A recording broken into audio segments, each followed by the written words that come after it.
গ্রামের এই মাছ ধরার দৃশ্যটা আসলে অনেক মিস করতেছি। আগে অনেক করতাম, ধরতাম, আমি জাল করতে পারি, এখন হয়তো করা হয় না,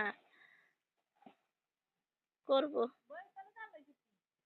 এ ধরনের মাছ ধরা আসলে অনেক খুব ভালো লাগে, এনজয়, আনন্দটা অনেক বেশি পাওয়া যায়।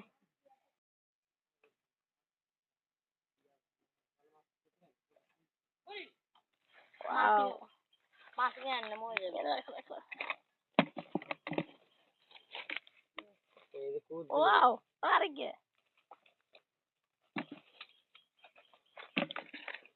কি মাছ আসলে বাজারে তো হের তো বড় কিনে এলে এত আনন্দ পাওয়া যায় না। জালে ওকে মাছ আইলে যে আনন্দ।